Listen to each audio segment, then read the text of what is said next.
Welcome back. We will be looking at the third and final measure that is used and also considered as the best measure to use in divisional performance management, managing or measuring the performance of a divisional manager to reward them. And that is economic value added. Now, I want to be very straightforward and very clear. EVA is adjusted RI. EVA is adjusted residual income. So, what happens is, you know that in residual income, we take the controllable operating profit first, and then from it, we deduct the notional cost of capital. That is the cost of capital into your controllable operating profit. And we understood that all these three figures have challenges. Mostly, so let's keep the cost of capital aside. You try to do your best with that. Mostly the other two figures, controllable operating profit figure and the controllable capital employed figure, both of these numbers can be manipulated and they are subject to accounting policy, IFRS or accounting standards. There's a lot of tweaking, a lot of vagueness, a lot of inconsistencies that can be seen with these numbers, and therefore managers still can manipulate. So what you do with EVA is both of those figures you adjust them, you correct them, you clean those up. I use the term cleaning. Cleaning is the best, right? You clean it up. Any non-cash flows, any accrual basis, you clean all those numbers up, and you develop, you adjust the controllable operating profit to get a actual cash flow based real operating profit of your division. No nonsense, to be exact, right? You clean that figure. You take the controllable operating profit.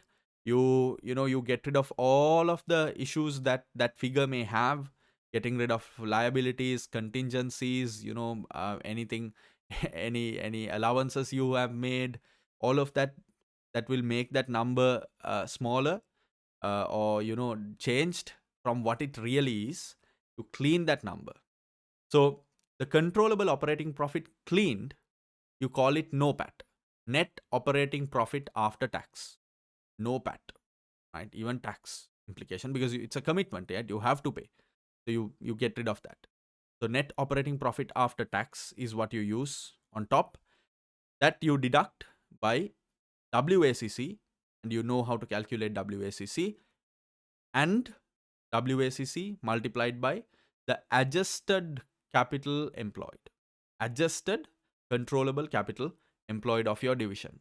So that will give you the, or better, not the perfect, but a better adjusted imputed interest, right? A better notional interest. So now you have the adjusted controllable operating profit, which we call NOPAT, minus the adjusted cleaned notional interest, assumed interest, or cleaned cost of capital. You deduct it, you get your economic value added. Now, EVA by and like the cleaning process, there are over 160 adjustments that have been identified at a very advanced level, very minutia based detailed version. There are over 160 adjustments that you can make to both these figures, all these figures. So we don't really worry about all of those, but we understand how it works, which is, and the decision is still the same. As I said, EVA is adjusted RI. So how do you make the decision? If you make more money than your cost of capital, then it means it's good, which means if EVA is positive, you say that the division is performing well. And if the EVA is negative, you say that the division is a poorly performing division. In reality, there are over 100 possible adjustments that could be made to the profit and capital employed figures. Some of the more examinable ones are shown below. Now, I want to be very clear. So here you go. These are the example adjustments. But all of these adjustments are done on three fundamental bases.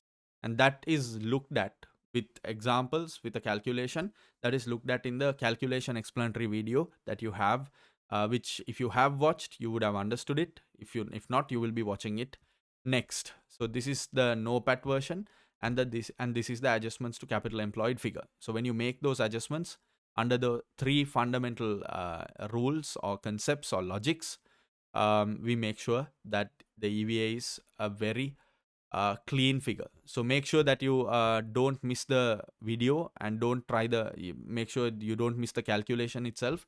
It's actually better for you to do the sum that I'm discussing there, do the calculation I'm discussing in that, before you actually look at the video's calculation working, right? So that you'll have tried it before you have done it. Okay, so that is the calculation. Okay, so just to touch on the advantages and disadvantages, as I said, there are many advantages. It measures performance directly linked to shareholder wealth, because you're getting rid of all of those, you're cleaning those figures up, and you're purely looking at the cash flow based operating profit that is real. There's no bad debt, there's no depreciation adjustments, there's no, you've cleaned that number up. So it does measure the actual end of the day shareholder wealth performance. Um, Closer to cash flows, so avoids distortion to accounting profit by accounting policies chosen. It's closer to cash flows, if not the cash flows. You can capitalize long-term value-adding expenditure, reducing incentive to take short-term view.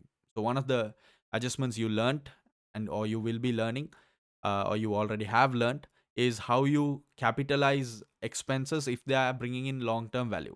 Like marketing expenditure, generally what would happen is in the income statement you'll deduct it as operating expense. So your um, controllable operating profit figure will be up. But what we do here is, if that marketing expense, if we think that it is a branding exercise that is going to be valuable, that is going to be a long term value adding, instead of expensing it, we reverse the expense, but we bring it to the denominator, or not the denominator, we bring it to the capital employed figure. We can amortize it over a period of time if we see that the benefits are going to be generated over a long period of time.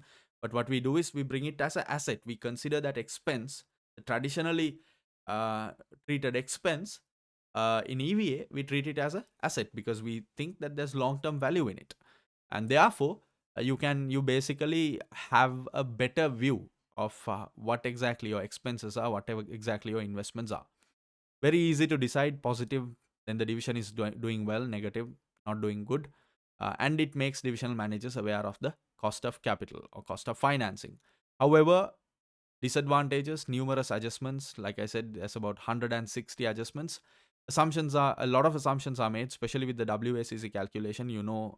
With basic, with the understanding you've gained in F5, F9, these challenges are there with WACC. There are many assumptions that you use. Absolute, especially, for example, cost of, the assumptions with the dividend growth model, if you're using that as the approach to get the cost of equity and things like that. Absolute figure does not facilitate comparisons, just like RI, and it's based on historical data where shareholders are interested in future performance. Like all these ratios, you're looking at past performance, and we don't know if past performance is as specifically a reflection of what future performance could be, or what future performance could hold. So that is an understanding you should have. Um, on that note, we will be looking at the overall concept of value-based management in a separate video. VBM is looked at in a separate video that you have access to. Good luck, and I'll see you with another segment. Thank you.